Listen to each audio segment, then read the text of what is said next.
¿Qué tal, amigos? Muy buenas noches. El día que la educación genere en nuestro país más consensos que disensos, habrá que decretar ese día fiesta nacional. Se lo digo porque hoy en la reválida ha vuelto a quedar de manifiesto que la educación está trufada de intereses partidistas, porque 20.500 alumnos de sexto de primaria de nuestra comunidad se enfrentaban a esa prueba, una prueba de reválida. La Consejería de Educación entiende que es una herramienta para diagnosticar las necesidades educativas, pero ha habido asociaciones de padres y sindicatos que han llegado a pedir a los niños que no acudieran a clase para no realizar la prueba.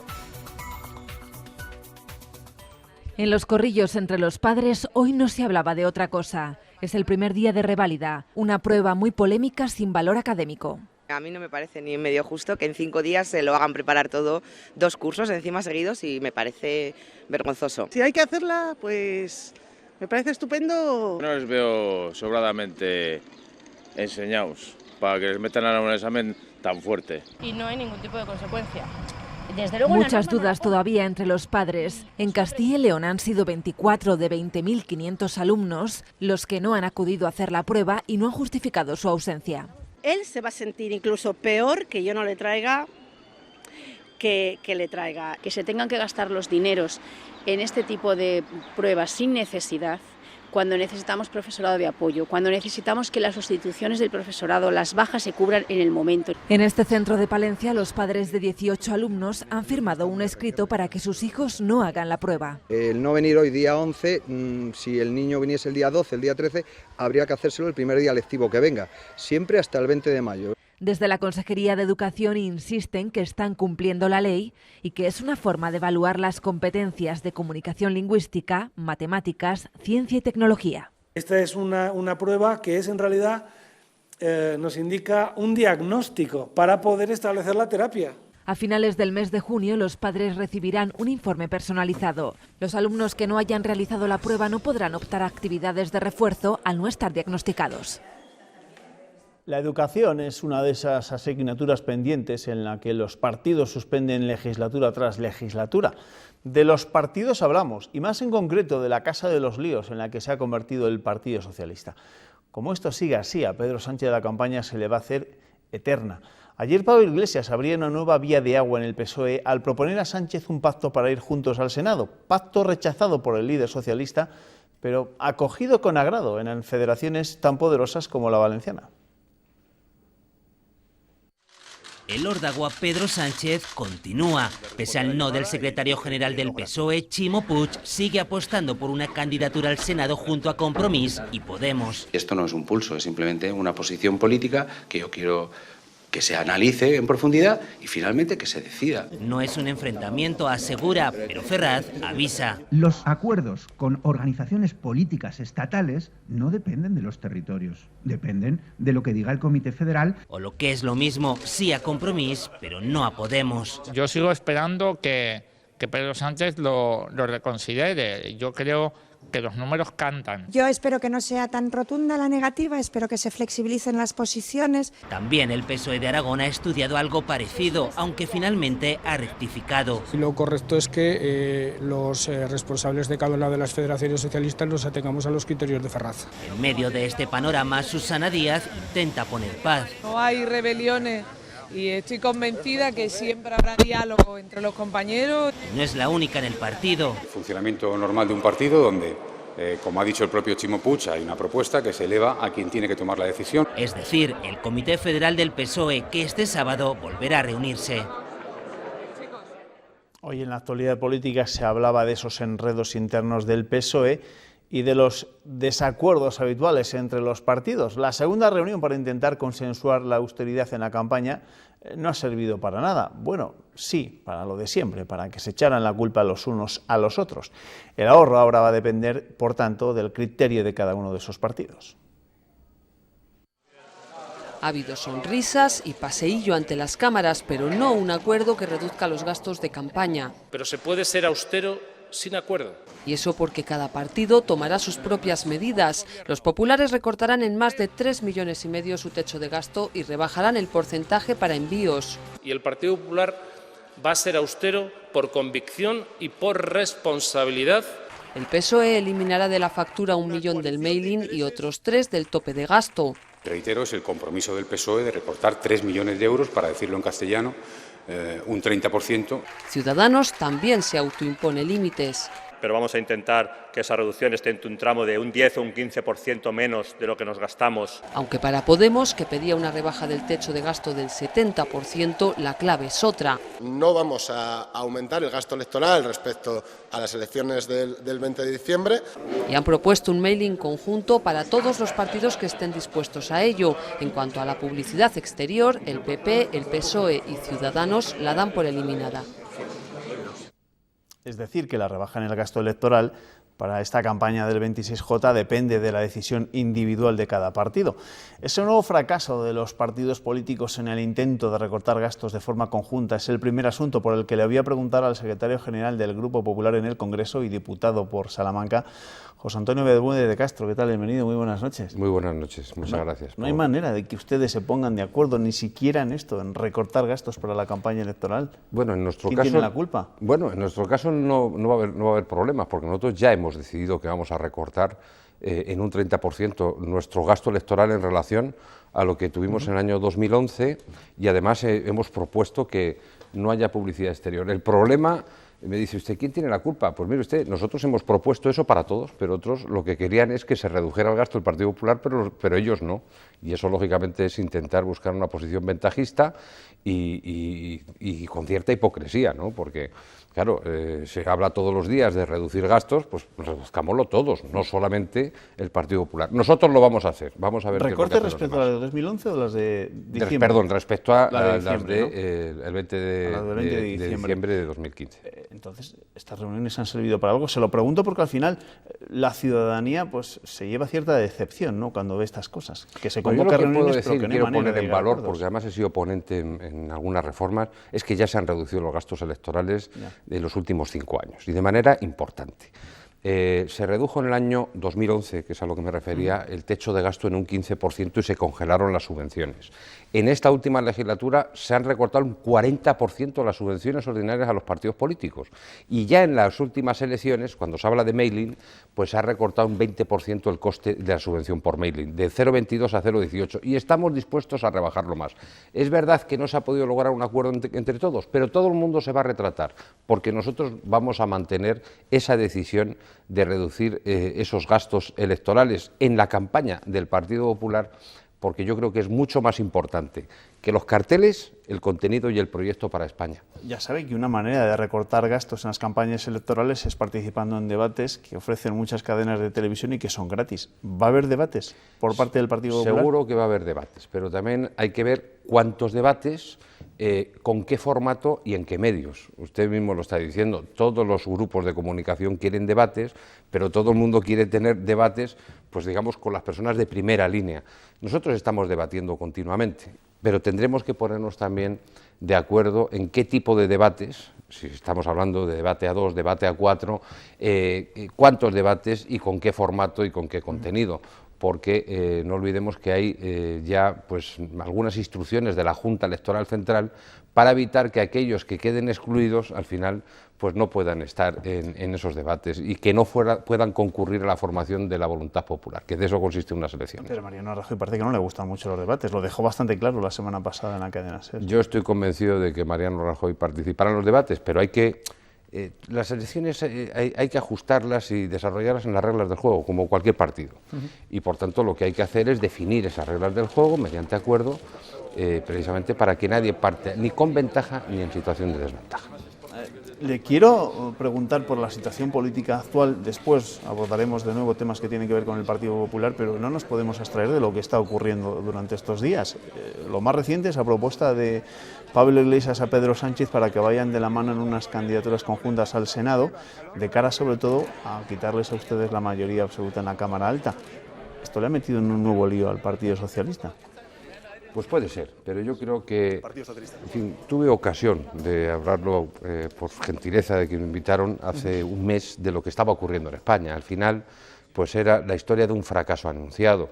al final se quiso excluir al partido que había ganado las elecciones y quiso ser presidente del gobierno quien las había perdido. Y no salían las cuentas porque antes no había habido los votos y no se había respetado la voluntad de los españoles. Ahora volvemos a unas elecciones.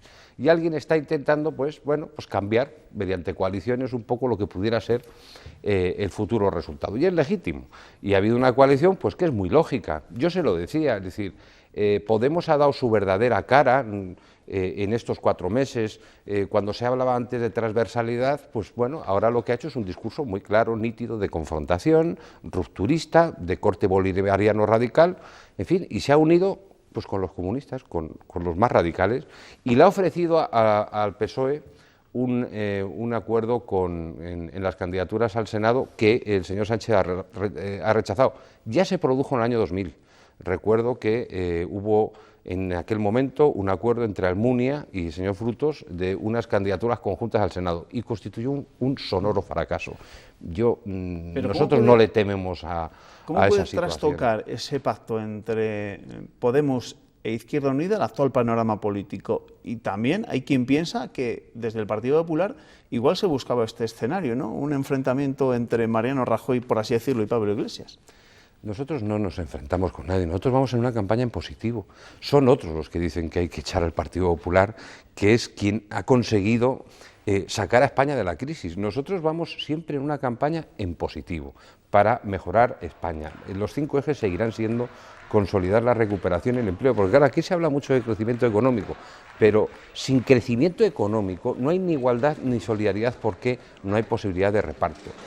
Solo si no hubiera crecimiento económico, lo único que podría ocurrir es como en Cuba, pues sería el reparto igualitario de la miseria. Y nosotros ofrecemos progreso, no venganza, como parece que hay algunos. Nosotros no vamos a la confrontación, lo que buscamos es que España avance, que España progrese y con ello se asegure el bienestar de los españoles. Le voy a poner un ejemplo, es decir, cuando uno se dirige, y aquí en Castilla y León, que tenemos una población pues, de mayor edad, cuando uno se dirige a los pensionistas, ¿qué es lo que creen y qué esperan de los políticos? Que hagan políticas que les permitan garantizar su pensión. Otros prometen el cielo y luego cuando gobiernan, ¿qué ocurre? Como en Grecia, una bajada de un 35% de las pensiones. Pues esa es la diferencia y las consecuencias de unas políticas o de otras. Y nosotros, no solamente el pasado 20 de diciembre no perdimos las elecciones, sino que las ganamos, sino que no hemos fracasado, porque cuando hemos gobernado hemos conseguido una España mejor que la que recibimos. Y eso es lo más importante cuando se está en política. Habla usted de campaña en positivo, pero en ese mensaje tan criticado que Mariano Rajoy grabó en la Moncloa hubo muchas apelaciones al miedo. ¿A qué viene Podemos? No, lo que ocurre es que, claro, la alternativa al gobierno del Partido Popular ya sabemos cuál es. Y sabemos que un partido como Podemos, que vuelvo a decir, ha sido bastante claro en estos 4 meses, lo han podido ver todos los castellanos leoneses en estos 4 meses en el discurso del señor Iglesias, ha sido un discurso de confrontación y de la ruptura, al más puro estilo bolivariano radical. Y yo, mire, ¿conoce alguien algún país del mundo donde gobernando los comunistas sean un ejemplo de libertad, de progreso, de bienestar? Yo no lo conozco y los historiadores tampoco. Y si la alternativa al Partido Popular es ese modelo, que ya vemos los resultados que está ofreciendo en Venezuela o en Cuba, es lógico que nosotros apelemos a los españoles a construir un futuro mejor, no un futuro peor donde se puedan poner en riesgo el bienestar de los españoles. ¿Pero creen que esas apelaciones al miedo le pueden servir para movilizar a muchos de los votantes del Partido Popular que en las pasadas elecciones se quedaron en casa? No es una apelación al miedo, es sencillamente que el próximo 26 de junio hay 2 modelos y 2 proyectos encima de la mesa y los españoles, que son los dueños de la democracia, van a tener que elegir.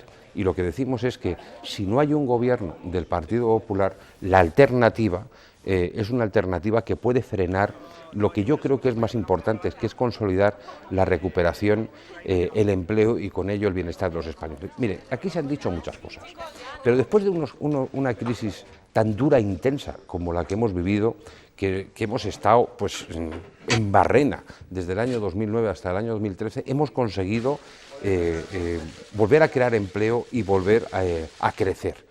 Y es la única manera de luego consolidar el estado de bienestar. Hoy crecemos el triple que países como Francia o Italia, el doble que Alemania, Todos los países europeos envidian nuestras políticas y elogian nuestros resultados, todos menos algunos que aquí, que lo único que hacemos es hablar mal de España. Hemos cambiado el modelo productivo, de un modelo productivo basado en la construcción, en un modelo más competitivo basado en la exportación, que representa hoy el 35% de nuestro Producto Interior Bruto. Creamos empleo, podemos crear más empleo y de calidad en los próximos años. Yo creo que esa es la prioridad de los españoles. Frente a eso, ¿qué hay? Un discurso destructivo, un discurso que pretende tirar por tierra y tirar por la borda todo lo que hemos construido desde la transición. Y yo creo que eso es un riesgo que yo creo que tenemos la obligación de ponerlo encima de la mesa y explicárselo a los castellanos leoneses. Hablando del vídeo de Marras, ¿no creo que fue un exceso que Rajoy lo grabara, un vídeo de pre-campaña, que lo grabara en la Moncloa, en la sede de la presidencia del Gobierno? Se lo digo además porque el PSOE ya ha anunciado que lo va a llevar a la Junta Electoral Central. Bueno, vamos a ver. Primero, no había ninguna simbología institucional. Nadie que ha visto el vídeo ha podido ver si estaba en la Moncloa o no. Es que hemos sido nosotros quienes lo hemos reconocido. Sí, pero el señor Rajoy vive en la Moncloa, tiene su casa en la Moncloa y tiene su despacho en la Moncloa. Quiero decir que no ha habido en modo alguno, en ningún momento, ninguna voluntad de utilizar ni la simbología institucional ni ningún recurso público. Es que no había ni intención, y es que además todos los recursos se han utilizado y han ido con cargo al Partido Popular. A partir de ahí, le digo, no se veía si se estaba en Moncloa o no, y algunos se quedan en la forma. Ese es el problema. El problema es que se está intentando sustituir la política de contenidos, la política de las ideas, por la política de la forma, de la foto. En fin, si alguien se quiere quedar en la forma, que se quede. Pero yo creo que lo más importante de lo que decía Mariano Rajoy era todo lo que nos vamos a jugar el próximo 26 de junio. Y nuestra apuesta es que España continúe en la buena dirección. Y pensando en ese 26 de junio, ¿al Partido Popular le pueden salir caros los casos de corrupción que se han conocido en estos últimos meses? Y se lo pregunto además por los más recientes, ¿no? Porque ayer, y hemos leído hoy en la prensa regional, que tanto el exdiputado Vicente Martínez Pujante como la senadora vallisoletana Ana Torme, pues un juzgado de Valladolid les ha abierto diligencias por cohecho y falsedad. Bueno, son personas que no pertenecen a nuestro partido, aunque han desmentido pues, y han rechazado las acusaciones de la Fiscalía. Dice que no ha habido pago simulado y el señor Pujante ha dicho que tiene documentos acreditativos para ello. Pero mire, esto siempre me lo ha preguntado, y me lo suelen preguntar. Casos de corrupción hay en todos los partidos políticos, en todos. Pero lo más importante que tienen que tener los ciudadanos conciencia es que la peor corrupción es la que no se conoce, porque queda impune. Y ahora esos casos, muchos del pasado, se conocen, son investigados y se ponen en manos de la justicia. Y que estén en manos de la justicia es una garantía, que esa es la garantía del esclarecimiento de la verdad. Eso sí, en base a la prueba y en la ley, que es la forma en que estos temas se resuelven en un Estado de Derecho. Y en consecuencia, aunque haya una acusación, estas personas, que antiguos compañeros, están diciendo que tienen documentos acreditativos de que eso no es así, y yo creo que es la justicia a quien le corresponde resolverlo. En general, tiene usted razón. Los ciudadanos están hartos de estos temas. Es lo que piden los ciudadanos, que sean los partidos más contundentes. Hay que ser contundentes, hay que ser justos, pero también le digo, se está actuando con toda contundencia. Yo no conozco que se haya producido nunca en la historia de la democracia una operación, llamémosle, de limpieza como la que se está haciendo en estos casos. Que es verdad que eso supone que en muchas portadas se descubran casos y haya muchas noticias relacionadas con comportamientos irregulares, sí, pero le puedo garantizar, y con las 70 medidas que hemos adoptado, que yo he sido ponente en muchas de ellas, de la Ley de Control de Actividad Económica y Financiera, de la Ley de Transparencia, hay muchos más mecanismos de control, de fiscalización, mecanismos de alerta temprana que están permitiendo a los cuerpos y fuerzas de seguridad del Estado tener instrumentos y medios para descubrir esos comportamientos corruptos y apartar de la vida pública a personas que no merecen la confianza, ni nuestra ni tampoco de la sociedad. No sé si cuando me estaba diciendo esto estaba pensando en el exdiputado por Segovia, Pedro Gómez de la Serna. Para el Partido Popular al final puede ser un alivio la repetición de las elecciones porque evidentemente Gómez de la Serna no va a volver a las listas del Partido Popular. Bueno, Pedro Gómez de la Serna no va a volver a las listas del Partido Popular, ni siquiera estaba con nosotros en el grupo parlamentario, pero me estoy refiriendo a cualquier caso de cualquier partido político. Que nadie piense que la corrupción es algo que afecta al Partido Popular. Afecta a todas las formaciones políticas. Afecta al Partido Socialista. Ayer se descubría un nuevo cauce de fraude en los cursos de formación en el Gobierno de Extremadura muy grave. Afecta también a formaciones políticas emergentes. Podemos, lo estamos viendo, casos también muy concretos de otras formaciones políticas también en Ciudadanos o en Podemos con la financiación irregular. Quiero decir, afecta a todas las formaciones políticas. Mire usted, en Ciudadanos, por ejemplo, prácticamente el 5% de los concejales que eligieron en las pasadas elecciones municipales, y no ha pasado un año, están fuera del partido, han sido expulsados del partido, muchos por comportamientos irregulares. Recientemente el coordinador de La Rioja estaba en los papeles de Panamá, también un diputado de Zaragoza. Quiero decir, afectan a todas las formaciones políticas. La corrupción es una lacra y un cáncer que hay que extirpar, pero no tiene ideología.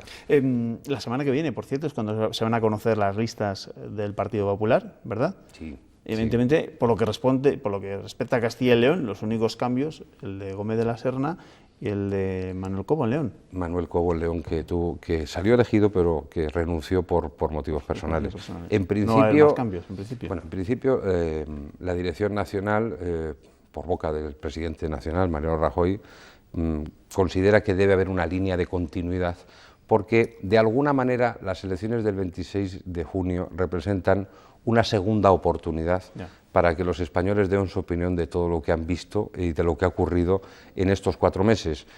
Nosotros ganamos las elecciones, en Castilla y León además tuvimos un buen resultado y por tanto pues lo lógico es que haya continuidad, pero es a los órganos del partido a quien le corresponde decidir. Piense que yo también, como número 1 de Salamanca, estoy involucrado en ello y hay que dejar que sean los comités electorales quienes hagan la propuesta correspondiente. Por cierto, que desde Ciudadanos, Albert Rivera se está encargando de promocionar a un castellano y leonés, a un diputado por Ávila, a Pablo Casado. Ha dicho que le prefiere a él en vez de a Mariano Rajoy si llega el caso de que después del 26 de junio hay que pactar PP-Ciudadanos.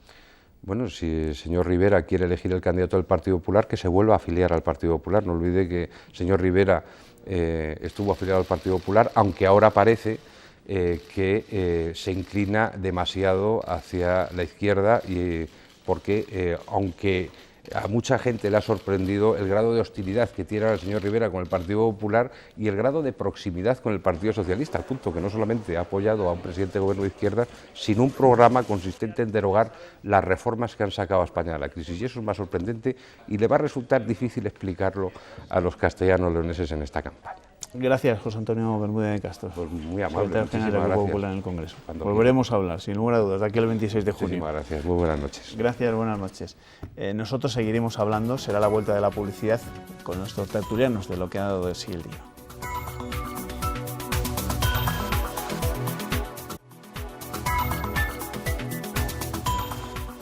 Bueno, llega ya el momento de analizar lo que ha dado de sí esta jornada. Les presento a mis tertulianos. Luis Jaramillo, ¿qué tal? Buenas noches. ¿Qué tal? Muy buenas noches. Te veo muy interesado. Hay una lista de morosos, ¿no? De ayuntamientos de morosos en la comunidad. Que sí, hay ayuntamientos que llaman poderosamente la atención. Algunos datos que has dicho, vamos, eso no lo van a acabar pagando ni los nietos, ¿eh? Por supuesto.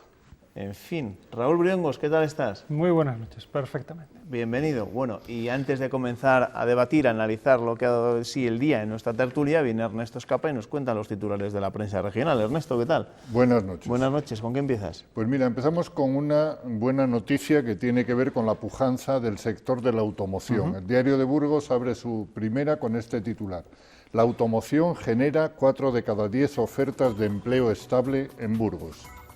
Diario de León, 23 pueblos se rebelan por el desastre ecológico de la variante ferroviaria de Pajares. Afirman que las obras son el mayor atentado ambiental de la cordillera y denuncian ante Europa y la UNESCO la sequía de los acuíferos y el trasvase de agua a Asturias.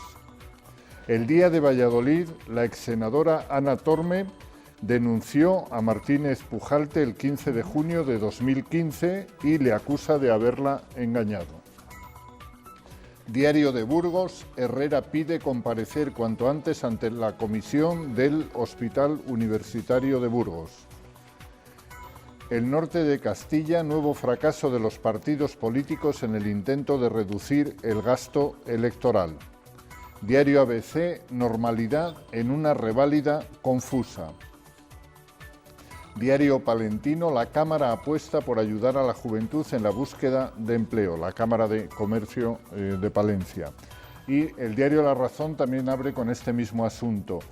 Alfonso Polanco, el alcalde de Palencia, impulsa un plan de empleo joven adaptado al mercado laboral de Palencia. Y, por último, Diario de Ávila destaca en su primera que Suárez Illana, el hijo de Adolfo Suárez, va a inaugurar los cursos de verano de la Universidad Nacional a Distancia en Cebreros. Bueno, esos son los titulares de las primeras páginas. Ernesto, ¿qué viñeta me traes esta noche? Pues te traigo la de Rodera, que nos muestra la estatua del Cid de Burgos, señalando adelante hacia quedarnos como estábamos. Se nos va a hacer larga esta campaña. Se nos está haciendo larga esta campaña y lo que ha venido por detrás. Bueno, antes de que nos metamos de lleno en la actualidad política, os quiero preguntar por educación, por la reválida, por ese examen que tienen hoy y mañana los alumnos de sexto de primaria. Y claro, la pregunta que os traslado, ¿creéis que era necesaria una prueba de estas características? Eso y otra cosa, que también es noticia, evidentemente. ¿Entendéis a esos padres que han obligado a algunos de sus hijos a declararse insumisos? Han sido los menos, unos 24 por ahí en Castilla y León, pero bueno, hay muchos padres que no les gustaba nada esto. ¿Cómo lo veis? Bueno, pues es un tema complejo. Bastante, la verdad es que es un tema bastante complejo, pero yo creo que en este país nuestro deberíamos de empezar a perder el miedo a que se hagan pruebas de evaluación tanto a nuestros enseñantes como a nuestros educantes.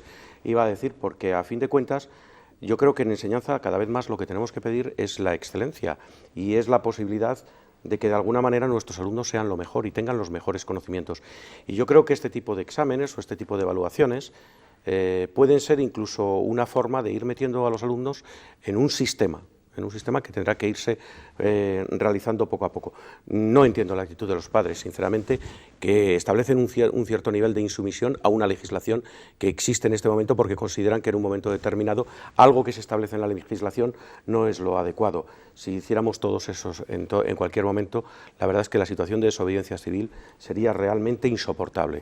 Yo, sinceramente, creo que es verdad que a lo mejor las pruebas hay que establecer cómo deben de ser, que se pueden buscar otra serie de baremos, que se pueden consensuar más algunos aspectos, pero yo creo que tenemos que perder el miedo a que se hagan pruebas o evaluaciones sobre la calidad de la enseñanza y la formación que tienen nuestros chavales, nuestros jóvenes, nuestros alumnos. ¿Tú cómo lo ves, Raúl?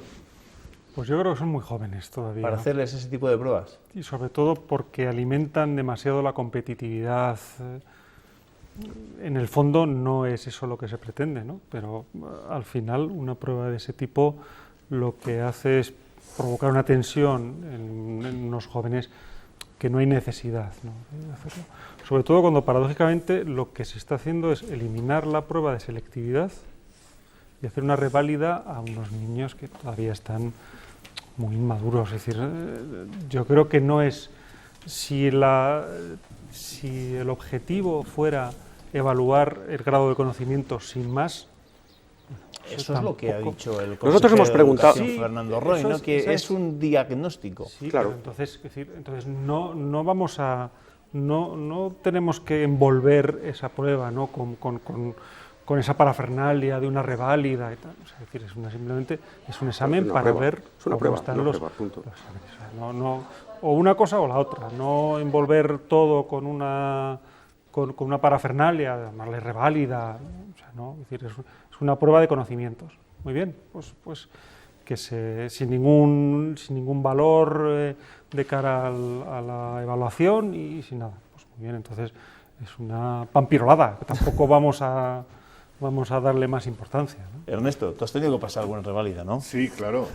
Y ahí estás, y no ha pasado nada. Dos reválidas, sí, bueno, sí. Pero es verdad lo que dice Raúl, que aquello eran pruebas más de madurez. Yeah. Una, la reválida de cuarto, que medía los conocimientos de la primera fase del bachillerato, la reválida de sexto y después la prueba preuniversitaria. Pero yo creo que en este caso sí que tiendo a ser quizá excesivamente benevolente con los niños que tienen que pasar estas pruebas Y no sé si para ese diagnóstico que señalaba Luis no son suficientes los exámenes parciales que se supone que van haciendo, las pruebas que van haciendo en clase, sin necesidad de someterlos a este estrés de una reválida, en fin.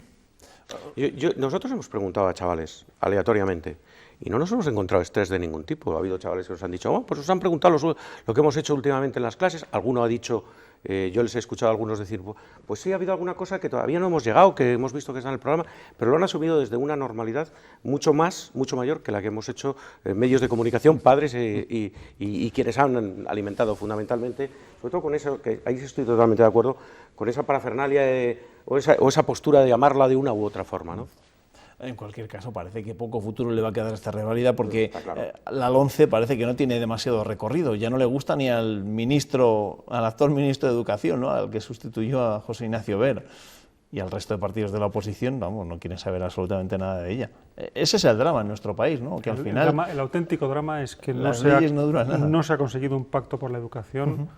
Jamás. El momento más cercano fue con Ángel Gabilondo como ministro, que estuvo con el PP a punto de llegar a un acuerdo, pero a última hora se frustró y al final lo que tenemos es gobierno que entra, gobierno que impone una nueva ley de educación que generalmente va en contra de la que había anteriormente. Con lo cual lo que hay es una incertidumbre en los colegios brutal, y en los padres, que al final se encuentran con esto, ¿no? De repente hay reválida, el año que viene o dentro de 2 años no va a haber reválida, selectividad sí, selectividad no, en fin, es un despropósito completo. Para los que no va a haber reválida es para los políticos, y quizá ahí sí que hubiese hecho falta alguna, ¿no?, después del fiasco de las elecciones del 20 de diciembre. Hablemos, pues, de lo que nos está dejando esta precampaña, y empezamos ¿con qué? Pues con la incapacidad que tienen los políticos, los partidos, para ponerse de acuerdo a la hora, por ejemplo, de recortar en los gastos electorales. Es verdad que todos dicen que van a ahorrar por su cuenta, pero no ha habido un consenso generalizado. Ha habido un par de reuniones y las 2 reuniones solo han servido para lo que sirven todo este tipo de reuniones, para decir los unos a los otros que la culpa no es mía, que es del prójimo. Y esto es lo habitual. Bueno, pero yo creo que este debate hay que ponerlo en sus justos términos. Es decir, la campaña electoral pasada costó 130 millones de euros. De los 130 millones de euros, tirando por lo alto, aproximadamente unos 30 millones de euros fueron gastos directos de los partidos políticos. El resto fueron otra cosa. El resto fueron el dinero que hay que emplear para la colocación de las urnas, para el personal que trabaja ese día, las dietas que hay que pagar, etc. Y otra parte muy importante son las subvenciones que reciben los partidos políticos por los resultados obtenidos. Es decir, ahí hay 21.000 euros por cada diputado, por cada senador, ahí está el dinero que reciben por cada uno de los votos los que reciben representación. Es decir, resulta que los partidos políticos están diciendo que tienen que ponerse de acuerdo sobre recortar en una parte de la campaña, que es precisamente aquella que entra en el consumo del sistema, porque si se deja de hacer cartelería, dejan de funcionar las imprentas o dejan de funcionar imprentas, y eso está dentro del entorno productivo en el que nos encontramos. Yo creo que una fórmula muy clara de aclarar el gasto público sería decir, vamos a renunciar a las subvenciones que nos tienen que dar a los partidos políticos. Evidentemente el gasto que hay que hacer en el personal que trabaja ese día, la dieta de los ciudadanos, etcétera, etcétera, es otra película completamente diferente. Pero si queremos ahorrar de verdad, hagámoslo del gasto público, y el gasto público está en las subvenciones a los partidos políticos. Raúl, ¿cómo ahorramos? Bueno, yo creo que ahí lo que al final se ve es que hay elementos en los que los partidos no pueden ponerse de acuerdo, como es este, porque en primer lugar parten de premisas muy diferentes. No es lo mismo el dinero que se ha gastado Podemos, por ejemplo, con el que se ha gastado el PP. Entonces, ¿cómo se pueden poner de acuerdo ahora en el porcentaje de gasto, en la cifra final? Tampoco tienen que ponerse de acuerdo en este asunto. Tiene que haber un compromiso, evidentemente, de hacer una campaña, pero no solo en gasto, por favor, o sea, que sea una campaña de perfil bajo, o sea, que no nos aburran, que es lo que yo les pediría, pues no, que no nos aburran. Pues me temo que no vas a lograrlo. Tengo todavía aquí el soniquete de los partidos metido, porque hace 4 días que estábamos en campaña. Volvemos otra vez a oír lo mismo, los mismos eslóganes. Vamos a ver las mismas fotos con Photoshop hasta la saciedad en las banderolas. Vamos a tener empapelados los... Vamos a ver, seamos serios. Esta campaña tiene que limitarse a lo mínimo, pero no solo en dinero, en tiempo, en espacio, en los medios, en todo. No nos aburran. No sé, yo todavía no me lo creo, que habrá más debates que los que hubo la vez anterior. O más debates a los que vaya el candidato del Partido Popular. De momento ya han dicho todos que ellos van a poner a debatir a candidatos del mismo nivel, con lo cual vamos a ver si hay siquiera uno en el que se nos porque Rajoy ya lo dejó claro, que pero, no le gusta nada eso de un debatir. espacio de fácil acuerdo, yo entiendo por lo que estábamos diciendo, de los partidos debería ser precisamente el que significara el rechazo o la renuncia a las subvenciones. A las subvenciones, claro, que ya han recibido hace 3 meses. Exactamente. Es decir, ¿qué sentido tiene que es dinero público? Que se vuelvan a pagar los 21.000 y pico euros por senador o por diputado ahora en junio, cuando los acaban de cobrar en enero? Y eso sí supone una millonada, ¿eh? Hombre, por eso lo digo. Y además la productividad de esos senadores y diputados en estos 6 meses echados a los perros, pues tampoco es para que se premien. Yo casi me conformaría con que los partidos se financien todos del primer a último céntimo de manera legal. Yo casi que con eso ya me daría por satisfecho. De manera al menos transparente, legal y transparente. Bueno, que vamos a hablar entonces del lío de cada día y sobre todo de los líos que tiene Pedro Sánchez, al que se le va a hacer la campaña bastante cuesta arriba, al menos si Pablo Iglesias sigue en ese plan de ponerle trabas cada 2x3. Ayer, ya saben, le hacía esa oferta para que fuesen de la mano al Senado y arrebatar de esa forma la mayoría absoluta del Partido Popular. Pablo Iglesias se lo dijo por teléfono, Pedro Sánchez le dijo por teléfono que no gracias, pero Pablo Iglesias se encargó después de publicitarlo y dijo que le iba a hacer esa propuesta a Pedro Sánchez, sabiendo de antemano que ya le había dicho que no. El caso es que esto ha metido en un buen lío a Pedro Sánchez y al Partido Socialista, porque en Valencia, Ximo Puig, uno de los que más trabas también le pone a Pedro Sánchez porque es muy susanista, dice que, hombre, que vale, lo que diga el Comité Federal, pero que él es muy partidario de ese acuerdo.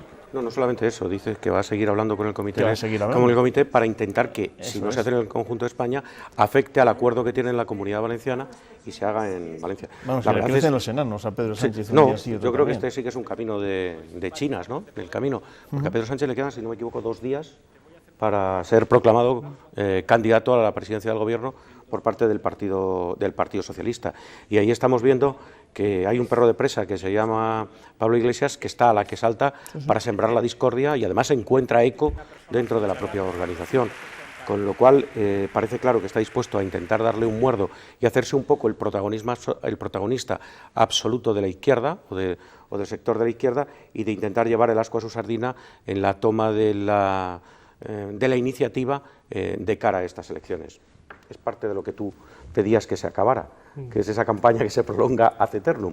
Pero yo creo que esto va a seguir así. La obsesión de Pablo Iglesias es acabar con el PSOE. Totalmente. Porque aspira a ocupar su espacio, es decir, aspira a ser la fuerza hegemónica de la izquierda que sea capaz de llegar al gobierno. Con lo cual, a partir de ahí, hemos visto que Pablo Iglesias le ha hecho a Pedro Sánchez presidente del gobierno, le ha hecho vicepresidente después, le ha hecho tener la mayoría absoluta en el Senado.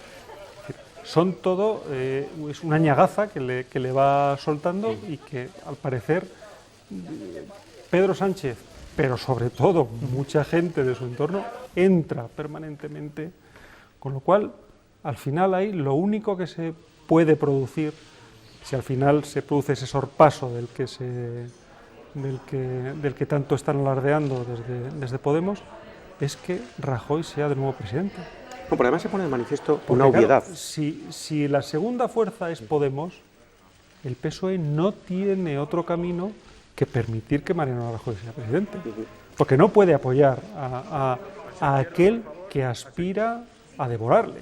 Sobre todo, insisto, se pone de manifiesto una obviedad, que es la debilidad máxima que en estos momentos tiene el liderazgo de Pedro Sánchez, que en un momento tan comprometido para un partido como es la antesala de un proceso electoral, se encuentra con que es incapaz de cerrar filas en torno a él, porque eso sí, hemos escuchado a Susana Díaz esta misma noche hacer una defensa cerrada del PSOE, pero no hay ni una sola palabra de apoyo o de respaldo al Esas líder. Declaraciones que hacía andando sin pararse ante los medios de comunicación, medio sonriendo, quedaban un poco cínicas. Pues por eso lo digo, es decir, que no hay un cierre de filas en torno al líder que van a presentar como candidato. Sin embargo, Pablo Iglesias pretende, y eso lo maneja bien, porque él es un buen artista mediático, él maneja bien la fortaleza, la unidad y el hacerse protagonista y el hacerse portavoz de una izquierda, que es lo que trata de hacer. Lo que pasa es que ahí tiene un arma a doble filo, porque al final se ha quedado claro en estos meses que a todo aquel que era más partidario de un acercamiento al PSOE, de propiciar que Pedro Sánchez fuera presidente, lo ha laminado. Con lo cual se ha echado a la espalda el resultado de estas elecciones. Sí, está claro. Con lo cual, si los resultados son buenos, evidentemente el Mesías va a resurgir. Pero como sean malos, va a propiciar que desde dentro haya voces cada vez más críticas con esa postura. Con lo cual, bueno, tiene que medir también mucho. Yo creo que también en este equilibrio de fuerzas es donde se enmarca el acuerdo con Izquierda Unida, porque no puede perder más. Evidentemente, el maquillaje de los resultados va a estar ahí. Decíamos que a Pedro Sánchez le crecen los enanos por todos los lados estos últimos días, también aquí en Castilla y León, ya les hemos contado esa intención del Partido Socialista de Palencia de presentar a Julio Villarrubia de nuevo como cabeza de lista de los socialistas palentinos al Congreso de los Diputados. Y esta misma semana se tiene que decidir, se reúne la comisión de listas del Partido Socialista, que es la que tiene que tomar esa decisión en el último momento, a ver si aprueba o no aprueba esas listas. En su día se dijo, el Comité Federal lo dijo, que las listas iban a ser las mismas que las de las elecciones del 20 de diciembre. Desde Palencia, los socialistas palentinos aseguran que es que las cosas han cambiado, porque dos de los suyos que iban en aquella lista han renunciado y que por tanto había que elaborar una lista nueva. En cualquier caso, ahora le piden los palentinos que se moje Luis Tudanca y que respalde esa candidatura que ha avalado el Comité Provincial y los militantes del PSOE en Palencia. Pero esto es otro nuevo lío. Esto no es otro desafío, ¿no? Y yo no sé si este fin de semana Luis Tudanca se va a mojar. A la vista de los resultados que hemos visto hasta ahora, Luis Tudanca está en el pase de Mieste Cáliz con una... con absoluta convicción. O sea, no quieren ir a hablar de el que decida Comité fuera, Federal y punto, que decida ¿no? Madrid. Yo tengo que decir aquí una cosa. Yo creo que cuando un partido político hace una defensa de unas primarias para elegir a sus candidatos y establece un sistema, y en esas primarias se establece prácticamente un 100% de decisión de que haya un determinado candidato, si al final, porque no es de tu línea, los órganos correspondientes del partido cambian al candidato, estamos ante un sistema que a mí me parece absolutamente perverso y que pone de manifiesto la importancia o la validez real que el Partido Socialista da a este sistema. En esta ocasión creo que a Julio Villarrubia le asiste, cuando menos, el derecho a reclamar que evidentemente él pueda ser el candidato porque tiene el apoyo no mayoritario, abrumadoramente mayoritario de las bases de Palencia. A partir de ahí, evidentemente, como siempre, decidirán los órganos del partido. Sí, pero eso le hace mucho daño al muchísimo, evidentemente. Es decir, defender un sistema de primarias, criticar al resto de partidos, en este caso al PP, porque no lo hace, y después manu militari contravenir lo que han dictado las bases, eso es un daño total y absoluto, con lo cual ya se vio en la anterior convocatoria de elecciones que tanto el caso de Tomás Gómez como el de Palencia hacía un daño importante, y yo creo que en ese sentido evaluarán cuál es la posible pérdida que se produce con la candidatura de Villarrubia. Yo, confío en que no muevan nada. Yo creo que Tudanca en Burgos le conocían como Suiza. Es decir, era neutral en todas las votaciones en las que se producían.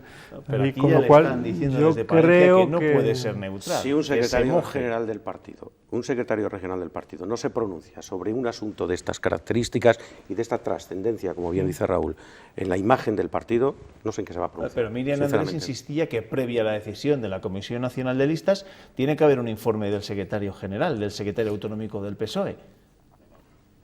Sí, tendrá que haberlo, y se tendrán que pronunciar los órganos del partido y todo lo que tú quieras, pero Luis Tudanca públicamente está pasando o está dejando correr la bola de una manera clamorosa. Bueno, hablamos solo de Julio Villarrubia, pero también los socialistas leoneses le quieren poner a prueba a Iván García del Blanco, sí. O sea, que también tienen problemas. Al diputado que a su vez es miembro de la Ejecutiva Federal de Pedro Sánchez. Bueno, veremos en qué terminan todos estos asuntos. A Raúl le tengo que preguntar si en el Ayuntamiento de Burgos va a haber algo más que concejales no adscritos, porque caray, ¿no? Igual son mayoría, ¿qué ganas es mayoría? Ya saben todo el asunto del caso Gómez, del exconcejal de Cultura, que al final se vio implicado con el asunto de las redietas que publicó el Diario de Burgos, que cobraba dietas que ya habían sido pagadas previamente por otros organismos vinculados al Ayuntamiento de Burgos, y el caso es que en estos momentos el alcalde Javier Lacalle solo tiene 7 concejales, bueno, 7 concejales con él. Tiene 8, lo que pasa es que uno de ellos es el presidente de la Diputación. Es cierto. Pero para ejercer, para trabajar en el día a día, 7. Eso es bueno, aquí yo creo que es un caso magnífico de cómo un político, él mismo se ha ido rodeando la soga al cuello. Que, al final, cuando se publica que Gómez había cobrado dietas cuando tenía los gastos de los viajes pagados, la solución es muy sencilla. Es decir, diga usted, yo los he cobrado porque los órganos de intervención lo han permitido. Que no está bien, oiga usted, yo devuelvo las cantidades ahora mismo porque son 4 duros, y lo único que he pretendido es resarcir los gastos que yo he tenido o las, bueno, pues, las incomodidades que me ha supuesto viajar al extranjero. Si hay algún problema, ahora mismo pongo el dinero, lo consigno y tal. Si en vez de eso se sigue manteniendo con que la actuación era la correcta, que era lo que tenía que haber hecho, que no había ningún problema, es decir, la gente no lo entiende, la gente común no entiende que alguien que tiene los gastos pagados pase dietas. Vamos, no pasa en ninguna empresa privada, con lo cual a partir de ahí, es decir, eso no es ni corrupción, ni es una ilegalidad, ni es nada. Pero, es un problema de estética es un problema de estética, pero que se soluciona en un minuto. Es decir, si esto no está bien hecho, no se preocupen que yo lo devuelvo. Y bien es cierto que si él los ha cobrado, esas cantidades, es porque los órganos fiscalizadores del ayuntamiento lo han permitido. Todo esto afecta al Ayuntamiento de Burgos. Y es que no tenemos que olvidarnos que no se han cumplido ni el primer aniversario de las elecciones municipales. Afecta a la ciudad. Afecta a la ciudad. Que es el problema, no al Ayuntamiento, afecta a la ciudad. Y a la imagen de los políticos y a la política en términos generales. Yo también lo creo. Hay una sentencia, creo que es del Tribunal Constitucional, que habla de que los escaños al final son de las personas y no son de los partidos. Y las consecuencias suelen ser estas situaciones. Es una sentencia, hay que cumplirla y hay que acatarla. Yo, desde luego, creo que no es un tema que yo personalmente comparta. Yo creo que se presentan bajo unas determinadas siglas y todos hemos sabido y hemos visto lo que ha pasado cuando personas se han presentado posteriormente como independientes cuando han pertenecido a un partido político, en términos generales. Y de aquellos barros un poco estos lodos. ¿Le acabarán convenciendo a Fernando Gómez para que se marche y pueda correr la lista del Partido Popular? Es decir, una vez que él... Ya no está en la disciplina del partido. Ya no está en la disciplina del partido, evidentemente, pero... Una vez que él justifica no presentar la renuncia al acta de concejal por su honor y por su honra, si lo hace ahora... Es decir, se queda sin honor y sin honra. Y no sé si sin barcos. Fíjate, Juanma, que estábamos hablando de que esta campaña acaba de empezar, es decir, falta mes y medio para las elecciones y todo el jugo que está dando ya, aunque sea un jugo en general poco productivo y poco instructivo, pero bueno. Es que hace menos de un año que estábamos en otra campaña, en esta que estábamos hablando, en la de las municipales, y ya estamos pensando en la siguiente. En fin, que Dios nos pille confesados. Gracias, Jaramillo, gracias Raúl. Buenas noches. Muchas gracias. Y no nos has preguntado todavía cuál creemos que va a ser el resultado de las elecciones. Pero vamos, que nos vendrá en breve. No, hombre, déjate de porras, porque al final... Ya si llegábamos a acuerdos, no traíamos acuerdos, Juanma ha preguntado demasiado y le dijimos, no utilices la bola porque no funciona. Qué bola, es que yo creo que ya nadie se atreve a mojarse, quizá ni las empresas demoscópicas, en fin. Gracias, Ernesto, que te espero mañana. Hasta mañana. Vale, dejamos de hablar de política, hablemos un poco de cultura, de música contemporánea que llenará Salamanca del 1 al 5 de junio. Ya vamos conociendo los primeros detalles del próximo Fácil, el festival ya tiene cartel Y además se han desvelado los primeros nombres que formarán parte de la cita, entre ellos Goran Bregovic, artista de referencia en el Music World y uno de los grupos punteros del panorama indie, como es Izal. Además, la gran novedad será la creación de un pasaporte en el que se sumarán puntos que luego se canjearán por descuentos en comercios y envases. Cuanto más famoso eres o cuanto más popular es tu acción, menos puntos da, porque así fomentamos que la gente se empape de acciones, digamos, un poco más que nosotros consideramos que son buenas para la gente y que hay que verlo, y es un empuje. Nuestra intención es crear la marca fácil. Después de 12 ediciones es un festival que está consolidado, pero en el que queremos dar un paso más. Un festival que se incorpora en la ciudad plenamente, en el patrimonio artístico de Salamanca. Nos vamos, en menos de un minuto llega Andrés Gómez con las previsiones meteorológicas. Recuerden que desde las 7:30 de la mañana Pilar Ruiz nos va a contar cómo se despierta este jueves Castilla y León. Que descansen.